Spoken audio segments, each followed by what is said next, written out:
Hello guys, good morning. Welcome back on for my educational hub. इस lecture के अंदर हम लोग क्वासी स्टैटिक प्रोसेस के बारे में बात करेंगे, जिसको हिंदी में बोलते हैं सूक्ष्म स्थितिक प्रक्रम। सूक्ष्म स्थितिक प्रक्रम, क्वासी स्टैटिक प्रोसेस। तो क्या है, देखो क्या है। क्वेश्चन इस तरीके से पूछा जाता है, इस पे जो क्वेश्चन आता है उसी के बारे में बता देता हूँ। क्वेश्चन की फॉर्म में लिख लो इसको, जो मैं टॉपिक करवाने वाला हूँ उसको क्वेश्चन की फॉर्म में लिख लो। लिखो अनंत सूक्ष्म स्थितिक प्रक्रम। अनंत सूक्ष्म स्थितिक प्रक्रम क्या होता है? अनंत सूक्ष्म स्थितिक प्रक्रम क्या होता है? सिद्ध कीजिए कि सिद्ध कीजिए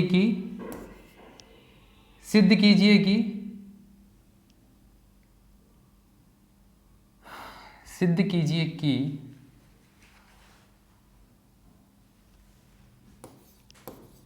S B minus S A equals to D Q by T. ये प्रूव करना है। इंग्लिश में लिखो, what is quasi static process.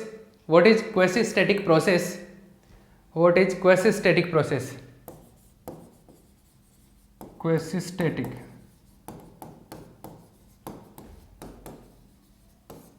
what is quasi-static process? Prove that this one, prove that के आगे लिख लो ये वाला इक्वेशन, ये प्रूव करना है। ठीक है, एक्चुअल में बेसिकली ये है क्या? ये वही है, D S is equals to क्या होता है? डी क्यू बाई टी होता है। ये वही तो है जो कि हम लोग जिसको बोलते हैं कि सेकेंड लॉ ऑफ थर्मोडाइनमिक्स होता है, उसी का एक फॉर्म है ये। तो इसको प्रूव करना है। ठीक है, स्टार्ट करें। तो सबसे पहले तो क्वासी स्टैटिक प्रोसेस क्या होता है? अनंत सूक्ष्म स्थितिक, अनंत सूक्ष्म स्थितिक प्रक्रम, क्वासी स्टैटिक प्रक्रम, क्वासी स्टैटिक प्रोसेस।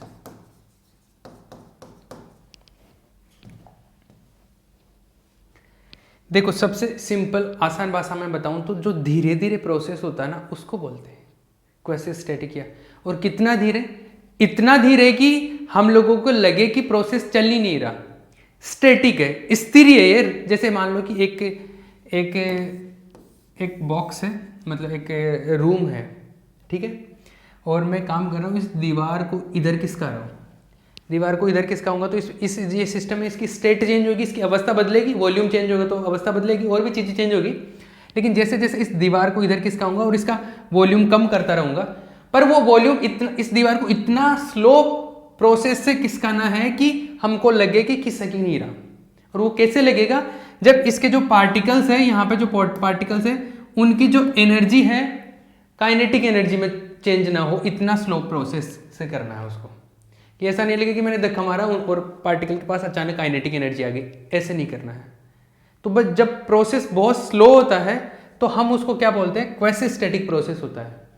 इतना स्लो कि हर स्टेट है, हर अवस्था इक्विलिब्रियम में रहे, हर स्थिति ऐसे लगे कि इक्विलिब्रियम में ही है। इतना धीरे कि पता ही नहीं चले कि इक्विलिब्रियम से चेंज हो गया। हर अवस्था इक्विलिब्रियम लगनी चाहिए, साम्य अवस्था लगनी चाहिए। ठीक है, तो सबसे पहले तो इसकी डेफिनेशन लिखो।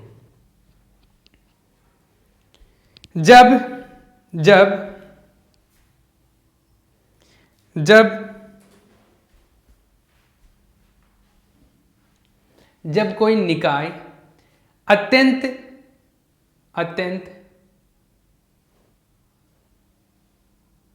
मंद गति, जब कोई निकाय अत्यंत मंद गति के प्रक्रम से इस प्रकार गुजरता है। जब कोई निकाय अत्यंत मंद गति के प्रक्रम से इस प्रकार गुजरता है कि प्रक्रम की प्रत्येक अवस्था कि प्रक्रम की प्रत्येक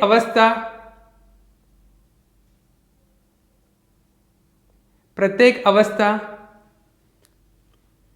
साम्य अवस्था लगे, प्रत्येक अवस्था साम्य अवस्था की भांति व्यवहार करे, प्रक्रम की प्रत्येक अवस्था साम्य अवस्था की भांति व्यवहार करे,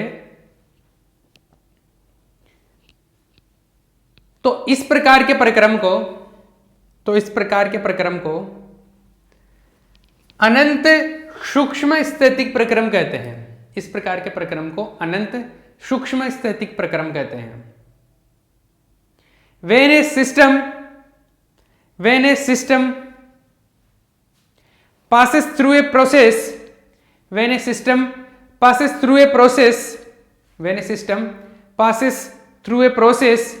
in which each and every state seems like equilibrium state,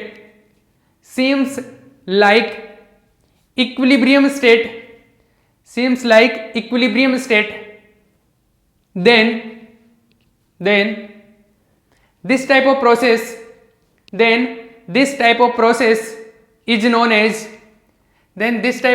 is known as quasi-static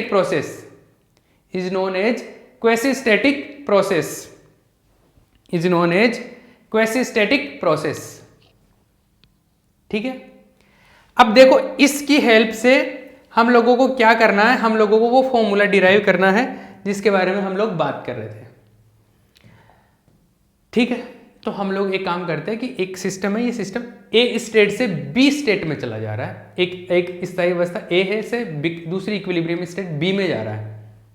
कहां से? ए से बी में पहुंच रहा है, धीरे धीरे धीरे करते हुए। मतलब पहले ए से कोई स्टेट में जाएगा, मान लो 1 में, फिर 2 में, फिर 3 में, 4 में, इस तरीके से चलता जाएगा B-1 में, और फिर लास्ट में जाके फाइनल स्टेट बी में पहुंच जाता है। मतलब हमने ए से बी तक पहुंचने के इस पाथ को बहुत सारे छोटे छोटे स्टेट्स में बात कर रहे हैं कि ए से गया 1 में, 1 से 2 में, 3, 4, मतलब ऐसे नंबर दे दिए कोई भी, ऐसे चलता गया। फिर बी में, बी से पहले B-1 आया होगा, B-2 आया होगा, इस तरीके से, और फाइनली ए से वो बी में पहुंच गया। तो ए से बी में गया तो टोटल एंट्रोपी में चेंज क्या होगा, सारी चीज़ें क्या क्या होगी उनके बारे में बात करेंगे। तो लिखो, माना एक निकाय एक साम्य अवस्था ए से, माना एक निकाय एक साम्य अवस्था ए से दूसरी साम्य अवस्था बी में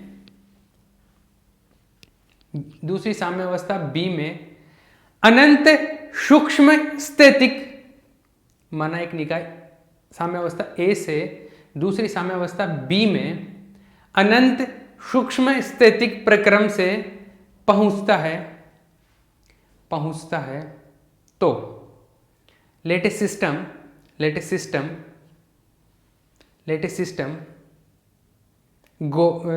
system goes from one stable state A to another stable state, another equilibrium state बोल सकते हो, from one equilibrium or stable state to another equilibrium state B, then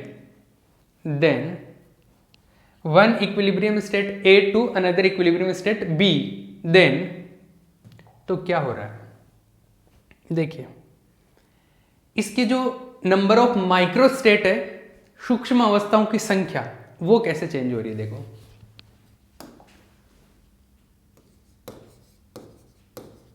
सूक्ष्म अवस्थाओं की संख्या, सूक्ष्म अवस्थाओं की संख्या को ओमेगा लिख दिया हमने, number of micro states, number of micro state omega. और जो ओमेगा है वो काफ़ी सारी अलग अलग पैरामीटर्स का फंक्शन होता है, अलग अलग चीज़ों पे डिपेंड करता है। जैसे जो ओमेगा है इंटरनल एनर्जी पे भी डिपेंड करता है। इंटरनल एनर्जी को या तो हम लोग यू लिखते हैं या लिखते हैं ई, दोनों लिख सकते हैं। मैं जैसे यहाँ पे ई लिख देता हूँ इसको, ई लिखूँ कि यू लिखूँ, एक ही बात है, कुछ भी लिख दो, मैं ई लिख देता हूँ। इंटरनल एनर्जी, और कोई मान लो कि बाह्य प्राचल कोई भी हो सकता है, बाह्य प्राचल मतलब एक्सटर्नल पैरामीटर, जैसे वॉल्यूम हो गया या और कुछ भी। तो मैं एक दो और लिख देता हूँ, जैसे कोई भी एक्सटर्नल पैरामीटर हो सकता है, जैसे एक्स अल्फा 1। ये अल्फा 1 का मतलब कुछ नहीं है, चलो अल्फा 1 से कंफ्यूज, ये अल्फा 1 इस तरीके से लिखा जाता है, बाकी आप इसको कुछ भी समझ सकते हो। जैसे मान लो कि कोई पैरामीटर है, इसको x1 बोल दिया, और कोई दूसरी राशि हो सकती है, उस पर भी डिपेंड कर रहा है x2, इस तरीके से कोई भी राशि हो सकती है, इन पे डिपेंड कर रहा है। मतलब x1, x2, x3 इस तरीके के और भी बहुत सारे पैरामीटर हो सकते हैं, उन पे डिपेंड कर रहा है। ये जो है सारे बाह्य प्राचल है, जैसे एक तो ये इंटरनल एनर्जी हो गई आंतरिक, ये बाह्य प्राचल हो गया, ये तो इंटरनल एनर्जी, ये एक्सटर्नल पैरामीटर। तो जो ओमेगा है वो इंटरनल एनर्जी और एक्सटर्नल पैरामीटर्स इन दोनों पे डिपेंड करता है। तो मैं यहां पे लिख देता हूं,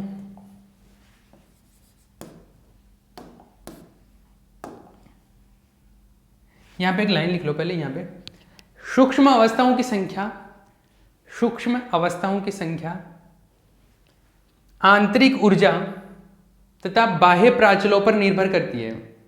सूक्ष्म अवस्थाओं की संख्या आंतरिक ऊर्जा तथा बाह्य प्राचलों पर निर्भर करती है। Number of microstates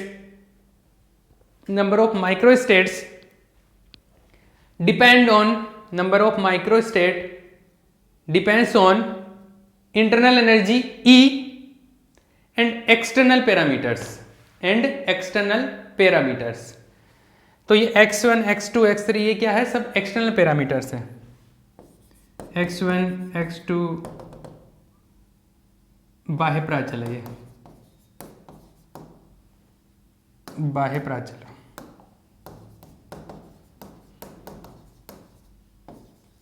are external parameter.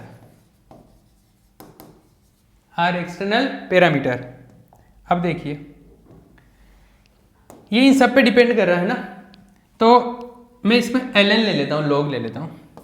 तो ln omega equal to ln omega e x1 x2, मतलब ये x1 x2 कोई भी कितने सारे और भी वेरिएबल हो सकते हैं कि बहुत सारी चीज़ों पे डिपेंड कर रहा है, जैसे वॉल्यूम हो गया या और कुछ भी। तो मैं इस तरीके से लिख देता हूँ इनको, ठीक है। अब देखो दोनों तरफ डिफरेंशिएशन कर दो, डिफरेंशिएटिंग बोथ साइड, दोनों तरफ क्या कर रहे हैं हम लोग, अवकलन कर रहे हैं। अगर अवकलन करो, इधर अवकलन किया तो मैंने ऐसे लिखता हूँ डी ln ओमेगा का डिफरेंशिएशन हो जाएगा, जो भी आएगा। अभी किया नहीं है, बस लिख दिया कि अवकलन करेंगे, डी लिख दिया। तो जैसे यहाँ पे f होता तो यहाँ पे क्या लिखता मैं, डी एफ लिखता ना। अरे अगर f होता है यहाँ पे f, तो मैं क्या लिखता, डी एफ लिखता इसका, डी एफ। आपको याद होगा ये चीज़ कैसे, हम लोगों ने पहले भी कई बार बताया। जैसे f है, f फंक्शन है मान लो x, y और z का, तो हम लोग अगर f को इस तरीके से लिखते हैं डी एफ, तो इधर कैसे होता है, इधर f का x के रिस्पेक्ट में डिफरेंशिएशन इंटू डी एक्स, फिर f का y के रिस्पेक्ट में differentiation into d y plus z के, इस तरीके से चलता जाता है। तो सेम चीज़ इधर होगी, इधर फंक्शन ये है ln ओमेगा, तो इधर लिख दिया डी ln ओमेगा, तो मतलब फंक्शन क्या है, ln ओमेगा है। तो अब फंक्शन यहाँ पे f था, तो f का डिफरेंशिएशन हो रहा था, अब यहाँ पे किसका डिफरेंशिएशन होगा, f की जगह क्या है, ln ओमेगा, तो ln ओमेगा का डिफरेंशिएशन होगा। तो डेल ln ओमेगा का डिफरेंशिएशन होगा किसके रिस्पेक्ट में, पहले e के रिस्पेक्ट में, del e into d e, फिर x1 के रिस्पेक्ट में, फिर x2 के रिस्पेक्ट में, इन सब के रिस्पेक्ट में डिफरेंशिएशन होगा। तो ये मैंने एक्स्ट्रा चीज़ें बताई है, इनको मैं हटा रहा हूँ अभी। ये लॉजिक समझ में आएगा कि किस तरीके से, ये तो काफ़ी बार हम लोग पढ़ते हैं मैथमेटिकल फिजिक्स में भी। तो यहाँ पर फिर ये ln ओमेगा का डिफरेंशिएशन होगा x1 के रिस्पेक्ट में इंटू डी एक्स, फिर डेल ln ओमेगा का डिफरेंशिएशन x2 के रिस्पेक्ट में, फिर dx2, फिर x3 के रिस्पेक्ट में, जितने भी वेरिएबल आएंगे तो plus dot dot dot dot ऐसे चलता जाएगा, ठीक है। अब मैं काम करता हूँ d, देखो एक तो चीज़ ये है कि ये जो क्वांटिटी होती है ना, ये होता है बीटा पैरामीटर। सिंस बीटा जो होता है वो क्या होता है, del ln omega upon del e, इसको बीटा लिखते थे हम लोग, है ना। तो इसको मैं ऐसे लिख सकता हूँ d ln omega equal to ये हो गया बीटा डी ई प्लस, आगे देखिए ये क्या है, x1 के रिस्पेक्ट में होगा, फिर x2 के रिस्पेक्ट में होगा, फिर x3 के रिस्पेक्ट में होगा, सबके रिस्पेक्ट में होगा। तो मैं इसको ऐसे लिख दूँ तो समेशन कर देता हूँ सबका, और del L N omega upon del X I कर देता हूँ इंटू यहाँ पे x1 है ना, x1 2 3 ऐसे आएगा तो डी एक्स आई, तो आई 1 से होगा स्टार्ट और n तक जहाँ तक भी होगा आ जाएगा। तो 1 रखेंगे तो ये पहला टर्म आ जाएगा, 2 रखेंगे तो दूसरा टर्म आ जाएगा, इस तरीके से। तो मैंने समेशन कर दिया, मतलब सबको एड ही तो करना, जोड़ना है, तो उनको समेशन के फॉर्म में लिख दिया। ऐसे कर सकते हैं बेशक। चलो ठीक है, अभी तक कोई इक्वेशन नंबर नहीं लिखा ना हमने, इसको छाप लेना पॉज करके, आगे चलते हैं। This is equation number 1, clear. अब देखिए एक चीज़ इसमें ऐसा होता है कि ओमेगा जो होता है वो डायरेक्ट ई का फंक्शन होता है, और ई जो है वो फिर ये x1 x2 x3 इनका फंक्शन होता है। तो ओमेगा ई का फंक्शन होता है और ई जो होता है वो xi का फंक्शन होता है एक तरीके से। तो जब भी ओमेगा का इस ln ओमेगा का xi के रिस्पेक्ट में डिफरेंशिएशन कर रहे हैं तो पहले इसका ई के रिस्पेक्ट में डिफरेंशिएशन करेंगे और फिर ई का xi के रिस्पेक्ट में। ऐसा है जैसे f है वो मान लो x का फंक्शन है और x जो है y का फंक्शन है, तो जब इसका डिफरेंशिएशन इसके रिस्पेक्ट में करना हो तो पहले इसके रिस्पेक्ट में करेंगे, फिर इसके रिस्पेक्ट में करेंगे। ये ऐसा आप मैथमेटिक्स में पढ़ते हैं कई बार। तो देखिए, तो ln ओमेगा का पहले e के रिस्पेक्ट में होगा, फिर e का इसके रिस्पेक्ट में होगा, क्योंकि e डिपेंड करता है इसके ऊपर। तो ऐसा है, सिंस डेल ln ओमेगा जो है वो डिपेंड करेगा, ये जो xi है वो ऐसा है, डेल ln ओमेगा e पे डिपेंड करता है और e जो है वो xi पे डिपेंड करता है। इस तरीके से होगा,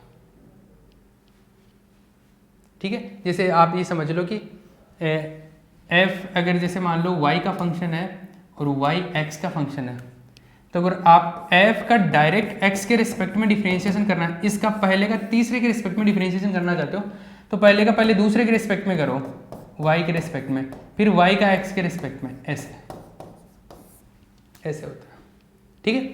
एक और चीज़ ये देखो, ये समझाने के लिए बताया था।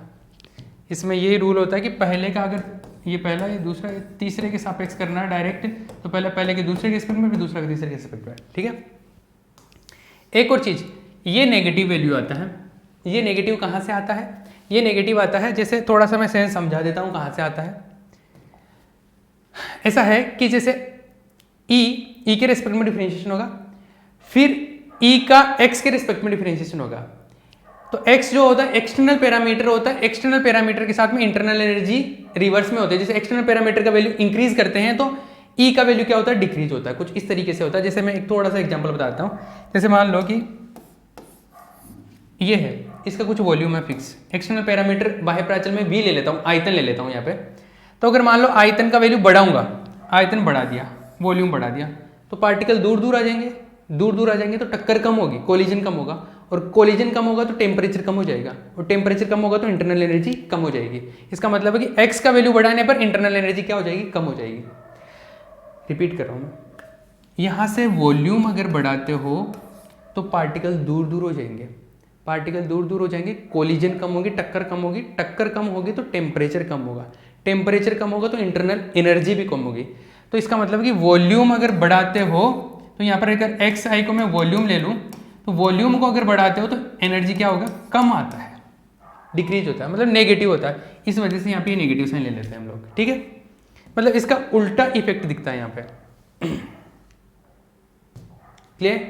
आगे चलिए, इसको मैं यहाँ पे लिख देता हूँ, इसको इक्वेशन नंबर 2 बोल दूँ तो ये तो एक्स्ट्रा है ऐसे ध्यान रखने के लिए। अगर आपको लिखना है तो लिख सकते हैं, कोई प्रॉब्लम नहीं, लिखने एग्जाम में नहीं लिखना है, ये अभी समझने के लिए लिख सकते हो साइड में। ये वाली चीज़ वहाँ पे लिखे तो D L N omega equal to beta D e, ये आया यहाँ पे तो माइनस और समेशन ये आ जाएगी इसकी जगह del L N omega by del E, और ये आएगा del E by del X I, और ये आ जाएगा डी एक्स आई, ठीक है। ये del L N omega upon del E, del L N omega upon del E तो बीटा होता है, तो ये बीटा लिख दिया इसको, तो D L N omega equal to beta D E minus, ये बीटा है तो बीटा को बाहर ले लेते हैं, beta summation del E upon del X I into D X I. Clear? एक बार मैं टाइम देख लेता हूँ फिर इसको कंटिन्यू करते हैं। 10 मिनट अभी। देखिए स्क्रॉल कर रहा हूँ, कॉपी कर लेना पॉज करके। इसको इक्वेशन नंबर 3 कर देता हूँ। ये जो टर्म है ये क्या है?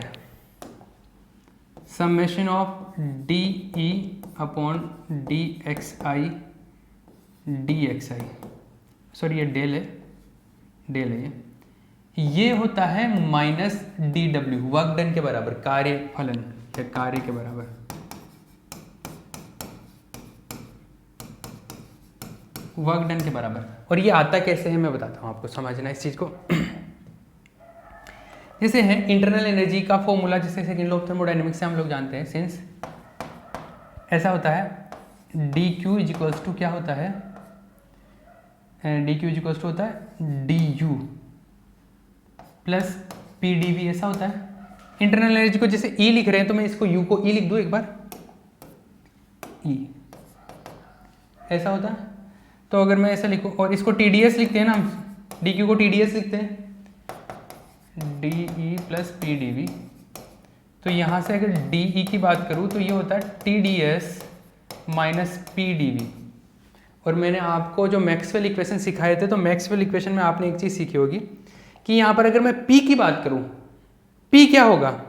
P होगा E का V के रिस्पेक्ट में डिफरेंशिएशन। ये P क्या है? वो एक्चुअल में E का V के रिस्पेक्ट में डिफरेंशिएशन होगा। और ये नेगेटिव है तो एक्चुअल में ये नेगेटिव आएगा ऐसे, या आप इसको ऐसे लिख लो, माइनस P जो है क्या आया है? Del V by del E by del V। ये कैसे आया? ये इस इक्वेशन से मैंने पहले सिखाया था, जो एग्जैक्ट डिफरेंशिएशन का रूल होता है, ये मैक्सवेल इक्वेशन में मैंने सिखाया था कि इससे ये कैसे P का वैल्यू कैसे लिख सकते हैं, T का वैल्यू कैसे लिख सकते हैं, वहाँ पे सिखाया था। ये वही चीज़ है सेम, ऐसा है। इसमें अगर मैं दोनों तरफ ऐसे करूँ, डी वी से मल्टीप्लाई कर दूँ, del E by del v d v से मल्टीप्लाई कर दूँ ऐसे, ठीक है। तो ये क्या आएगा? ये चीज़ आएगी, ये क्या पी डी वी क्या होता है? वर्क डन होता है। डी डब्ल्यू कर दो इसको, तो ये है डी डब्ल्यू del E by del we into D v, ऐसा है। ये सेंस समझना। मैं एक्सटर्नल पैरामीटर बार बार बोल रहा हूं, जो एक्स आई है वो एक्स आई क्या है? एक्सटर्नल पैरामीटर है, बाह्य प्राचल है। बाह्य प्राचल में मेन जो चीज होता है वो है आयतन होता है, वॉल्यूम। तो एक्चुअल में एक्स आई क्या है? एक्स आई पे जो इफेक्ट है मेनली वो किसका आ रहा है? वॉल्यूम का इफेक्ट आ रहा है। मतलब ये जो है del E by del we into D V ही है, ये ऐसा ही है। एग्जैक्टली ऐसा नहीं है, लेकिन इसका जो मोस्टली इफेक्ट है वो इसी का है। तो ये चीज जो बताती है वो क्या बताता है? ये यहाँ से इसी चीज की इक्वल है, और ये चीज इसके इक्वल है, तो इसका मतलब ये क्या है? डी डब्ल्यू है, माइनस डी डब्ल्यू, ठीक है। तो ये यहाँ से हमने ये लॉजिक निकाला कि इसको हमने माइनस डी डब्ल्यू क्यों किया, ठीक है। क्लियर है? तो यहाँ से माइनस डी डब्ल्यू हो गया, इसका लॉजिक मैंने ये बता दिया, ठीक है। इसको इक्वेशन नंबर 2 कर दिया, इसको इक्वेशन नंबर 3 कर दो, सॉरी वो 3 है, वो ये 4 कर दो। तो ये वाला वैल्यू यहाँ पे मैं माइनस डी डब्ल्यू रखूँ, तो माइनस डी डब्ल्यू रखने पे इक्वेशन नंबर 3 और 4 से, by equation 3 and 4, by equation 3 and 4 क्या आएगा? D L N omega equals to beta D E, minus तो पहले से था और इसका वैल्यू माइनस बीटा था और इसका वैल्यू माइनस डी डब्ल्यू होगा, तो माइनस माइनस तो प्लस हो गया, प्लस बीटा डी डब्ल्यू, और बीटा कॉमन आ गया तो ये आ गया D e plus d W, ठीक है। और ये डी एल एन ओमेगा, ये क्या हो गया? By first law of the t d, by first law of t d, thermodynamics के प्रथम नियम से क्या होता है? D q is equals to क्या होता है? डी ई प्लस डी डब्ल्यू। तो ये डी क्यू के बराबर आ गया। अतः d L N omega equal to beta d q. ठीक है, क्लियर? आगे चलिए, d L N omega, beta क्या होता है 1/KT भी होता है बीटा का वैल्यू, तो ये हो गया ऐसा, सिंस बीटा जो होता है 1/KT के बराबर भी होता है। ठीक है, के को मैं इधर ले गया, के तो कांस्टेंट है, बोल्ट्जमान कांस्टेंट है, के को इधर ले आया और कांस्टेंट है तो मैं अंदर भी ले गया इसको, के एल एन ओमेगा। अरे के को बाहर रखूँ या अंदर रखूँ, क्या फर्क पड़ रहा है, ये एक ही बात है, डी क्यू बाई टी। ठीक है, तो ये के एल एन ओमेगा क्या होता है, एंट्रोपी, सिंस के एल एन ओमेगा क्या होता है, एस, एंट्रोपी होता है, एंट्रोपी, एंट्रोपी होता है। तो ये हो गया अपने पास में d s equal to D Q by t, ऐसा आ गया। क्लियर है? एक बार मैं टाइम देख लेता हूँ क्या हुआ, 3-4 मिनट है अभी, इसको कंप्लीट ही कर लेते हैं। पॉज करके कॉपी कर लेना, जिसने कॉपी नहीं किया है ये लो भैया कॉपी कर लेना। ठीक है, अभी चलिए आगे चलते हैं। देखो हम लोग ये बोलते हैं कि ये अवस्थाएं इस तरीके से हैं, अवस्थाएं, स्टेट्स, वो ए से 1 पे गया है, 1 से 2 पे गया है, 2 से 3 पे गया है, और ऐसे चलते गए वो b-2 पे है, b-1 पे पहुंचा और फाइनली b पे पहुंच गया। मतलब b पे था तो b से जस्ट पहले वाली, उससे जस्ट पहले वाली, ऐसे बोल दिया हमने। तो a से b पर वो इस तरीके से पहुंचा है। ठीक है, इस तरीके से पहुंचा वो। क्लियर है? तो इसमें भी एंट्रोपी कैलकुलेट करनी है, तो अतः ऐसा हो जाएगा, एंट्रोपी निकालनी है मुझे ds, ds एंट्रोपी जो है वो कहाँ से कहाँ तक, वो है a से 1 तक। तो ये क्या आएगा, ये आएगा, इसका इंटीग्रेशन करूंगा तो ऐसा आएगा, s में लिमिट पुट करूंगा तो 1 और फिर a, तो ये आएगा s1 माइनस एस ए, और यहाँ इधर क्या आएगा डी क्यू बाई टी, 1 से a से 1 तक। ठीक है, फिर 1 से 2 तक, 1 से 2 तक जाएगा तो s2 माइनस s1, और ये आएगा कहाँ से 1 से 2 तक, 1 से 2 तक डी क्यू बाई टी। आगे 2 से 3 तक, 2 से 3 तक, तो ये आएगा s3 माइनस s2, तो 2 से 3 तक डी क्यू बाई टी। इस तरीके से चलता जाएगा, चलता जाएगा, ये इस तरीके से चलता जाएगा, चलता जाएगा, फाइनली क्या पहुंचेगा, जैसे ये सब आएगा ds जो आएगा वो आएगा b-1 से b तक, तो ये आएगा sb माइनस sb-1 वाली स्टेट, तो यहाँ पे आएगा b-1 से b, तो डी क्यू बाई टी। ठीक है, ये मिला। टोटल चेंज इन एंट्रोपी कितना, टोटल एंट्रोपी में परिवर्तन, तो सबको ऐड कर दूंगा।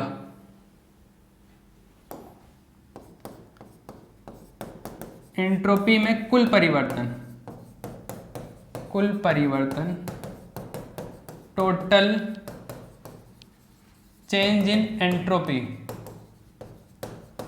टोटल एंट्रोपी में जो परिवर्तन आएगा वो क्या आएगा, वो आएगा, इन सबको ऐड कर देता हूं मैं, ये सब ऐड हो जाएंगे, कहाँ से कहाँ तक, s1 माइनस एस ए प्लस s2 माइनस s1, ये सबको ऐड कर दो, s1 माइनस एस ए, s2 minus s1, s2 minus s1 plus s3 minus s2, इस तरीके से चलता जाएगा, और फाइनली जो आएगा ये sb माइनस 1, इस तरीके से आएगा, ये ऐड हो जाएगा सब। और इधर के भी फाइनली ये जो टोटल आएंगे ये क्या आएंगे, ये देखो अभी समझना बात को, सबको ऐड करेंगे तो इसमें देखना टाइम ऑलमोस्ट कंप्लीट हो गया। जैसे ऐसा है कि S1 इससे कैंसिल आउट हो जाएगा, 2 इससे कैंसिल आउट हो जाएगा,